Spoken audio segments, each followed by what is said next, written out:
Yesterday, ESPN dropped their way too early top 25 again. This after everything that happened with Alabama and the transfer portal. You know, the first time it came out was after Nick Saban's retirement, and they didn't drop that much. Boy, they dropped. Yeah, let's take a look at it, LT. Rockstar, let's look at the top 10. Who's number one? Number one, oh, we know that logo. That's the Georgia Bulldogs sliding in there at number one. Number two, usually you get Alabama right here. Let's see who's next. Oh, there's Ohio State. That's the right call, I think. Yeah, there is no surprise there at all. No surprise I'm good there. so far. Okay, number three, is this where we get Alabama? Nope, there's Oregon. Yeah, you got to win a big game to be at number 3. Yeah, it feels a bit high for Oregon. Very high. Yeah. Dylan Gabriel is there. Yeah. I mean, but is Dylan Gabriel, as much as I like him, and I like him more than Bo Nix, he's not an upgrade. Yeah, I don't think he's an upgrade either. At best, he's... Yeah, I mean, if he can put up Bo's numbers, that would be incredible. So SEC, Big Ten, feels like another SEC team. Is this Alabama? Oh, it is an SEC team, but it's Texas. True, again, I would say Texas has got to win a big game to get there. They were able to get there without winning a big game this year. But, I mean, that feels about right. Yeah. I think they've got the talent to be in the top 4. Do I think they're going to do anything special? Probably not. Good roster. Okay, 5 has to be Alabama then. Here's out. Notre Dame in the way too early. I don't know about this now. This seems like such a reach. Quite high. Yeah, for very Dame. high. Yeah. I thought the 10 wins were kind of a sneaky 10-win team this year, and they have downgraded at quarterback. I like Riley Leonard, but he's not Sam Hartman. Yeah. Number 6 then. Here's Alabama that slides in now at Rockstar. Well, speaking of way too high, Ole Miss, ESPN way too early. Who's doing this? Is it all their I'm going to writers? say this is Heather Dinich and Kimberly Martin put this together. I don't know who it is. I mean, Ole Miss, again, they've got to win a big game to get to number 6. I'm almost willing to say I'll give you the testicle of lances that I own if Ole Miss finishes 6th or better. 6th or better. You can put it in a vice if they finish 6 or better. The left one? You can put both. You can go casino on me till my eyes pop out. Yeah. This ain't happening with Ole Miss. Feels like it's time for another Big Ten team, but maybe another SEC team. Maybe this is Alabama. It's another SEC team, but it's Missouri. Who did again? Answer my question. Who did? I told ESPN. you who did it. Who wrote the story? Who put the way too early? It's got to be Heather Dinich. Usually it's Schleybaugh, isn't it? Yeah, Schlayball's doing like more investigative stuff. It is Schleybaugh? It is Schleybaugh. I don't think it is. I'm getting a thumbs up from Lunsford back here, who's says Mark Schleybaugh. Yeah, really? Schleybaugh. I mean, he's covering golf now. Like, he doesn't have time to do this. You can have Alabama wherever you've got them. I don't care, but Ole Miss and Missouri are way. Schlayball's got to press his khakis. Yeah, 6 and 7. Here comes. I mean, Alabama's surely 5th in the SEC. Oh, there's Penn State. There's another Penn State. I mean, they win big games all the time, right? Yeah. James Franklin. Number 9. Alabama's not in the top. Oh, there they are. Number 9. Give me 10 just to finish this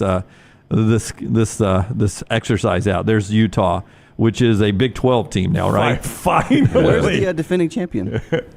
Michigan? Yeah. Michigan's not in there, right? Yeah, that's a great point. You know, I think this is going to be trendish instead of trendy when it comes to the 2024 season. I think there's going to be a lot of writers. They've been waiting for this moment when Nick Saban leaves, and they are going to pounce. And this is almost like we're going to rub Alabama's face in it. Like, Alabama might end up being really good, but because we don't know this yet, we're going to put them where they've never been before, or where they haven't been in 17 years. But to Rockstar's point, you got a top 10, and neither of the participants in the national championship game are in Schleybal's top 10. That's pretty wild to think about. Yeah. So of all the rankings there, Alabama's the highest rated team with a coaching change.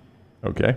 Hang your head on that one. I mean, Michigan and Washington changed coaches, too. Yeah, that's the thing. Michigan, Washington, there is so much attrition, not only when it comes to the coaches, but also those rosters. So to me, that's no surprise they're outside. But I think this is way too... Like is Forrester burning? Is he burning the top 10? Is that what he's doing? Tuscaloosa's on fire. That's his Tuscaloosa's on fire graphic. Look, they're down to number 9. Eli Drinkwitz, I mean, it was one of the incredible stories of college football, what Missouri was able to do this year. But to have them and Ole Miss in front of Alabama, you tell me the last time Missouri and Ole Miss beat Alabama. Well, they don't both get a chance this year. Missouri does. I think Missouri, last time Ole Miss beat Alabama was 2015. Last time Missouri beat Alabama, I'm going to go is 1975. Was it that like some random Liberty Bowl or something like that? No, I think it was a regular season game where they beat them in Columbia, and then Alabama came back and beat Nebraska the very next week or something. I mean, Georgia can't even beat Alabama. I've got no problem with Georgia being at the top there, Ohio State.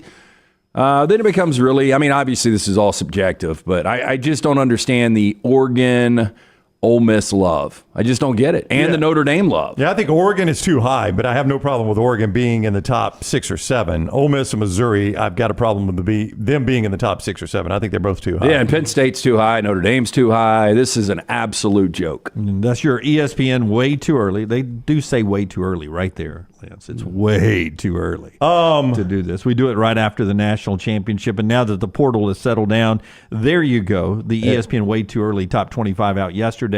And for those Alabama fans that need to be calmed down a little bit, you can go to Disrupt the Media, Roll Tide Pods, not disrupt the process, Disrupt Media, Respect the Process. Chris Stewart, Kelly Hunter with a conversation about that yesterday. What is it? James Franklin can't beat top 10 teams, right?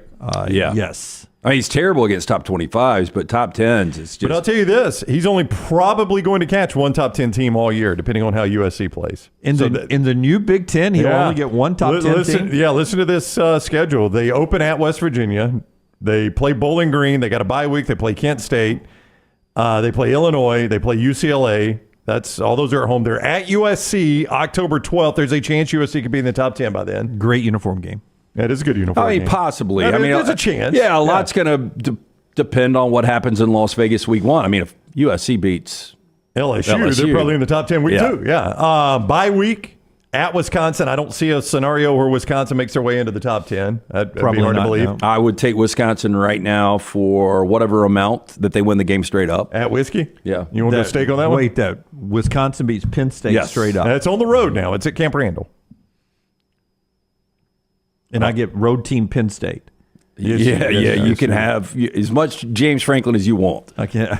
Well, that defeats what I'm going to do next. But, Okay, all but right. I will take that state. I'll take Penn State straight up on the road at Wisconsin. I feel like I'll be getting points here. Is that what you're telling me? That I think it'll be. It's probably close to a pick, right? If this thing opened right now, it would probably be a pick. You know, the funny thing is you're probably going to get, at worst, one loss Penn State in that game, maybe undefeated if they could beat USC at the Coliseum. Again, Now, is that before or after the Alabama game? it's after. It's October 26th. Oh, okay. Yeah, it's well after the Alabama game. Forrest, I don't know if you have that list of NFL Combine invitees this year by teams, just to continue to ride that horse of James Franklin. Has a lot of talent, but doesn't do a lot with it. Here are your NFL Combine invites. Michigan, national champions, got 18. That's a record. Washington, runner-up, had 13, second most. Florida State, some thought should have been in the playoffs, had 12. Texas in the playoffs, 11. Georgia, multiple-time national champion and still really good, 11. Alabama in the playoffs, 10. Penn State, 10. All those double-digit teams were either in the playoffs, had a quarterback injury that kept them from the playoffs, had a great history of winning championships, and then there's Penn State with 10. After Wisconsin, they play Ohio State at home. That'll be their lone top 10 game, I think, because they finish with Washington, at Purdue, at Minnesota, Maryland. USC and Washington, I guess there's a path for them to get to the top 10. I just don't know that they will. So he's really only going to have the one top 10 game. To your point, Dunaway, this new Big Ten schedule, actually James Franklin kind of catches a break with it because he doesn't have to play both Ohio State and Michigan every year anymore. That's a 10-2 schedule for them. Yeah. So, I'll back off Schleybaugh on that one. They're probably 10-2, and that's about where they'd be ranked at 10-2. You're saying Penn State? Yeah. Well, just to remind you, I just pulled this, and this article is on how bad James Franklin is against ranked teams. He is 3-17 against top 10 teams. Yeah, but I just gave you the schedule. He's only going to play one of them probably. Andy says James Franklin is vanilla ice cream. Ryan says James Franklin literally only loses to Michigan and Ohio State every year. He doesn't lose to bad teams. Nicholas says, hey, not bad for DeBoer at Washington to have the second most, 13 NFL Combine invitees.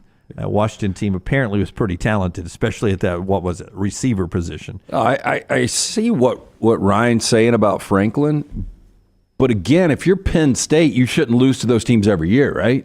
Well, they've lost to them every year, and that's the problem. And a lot of times it's the only ranked teams that they play.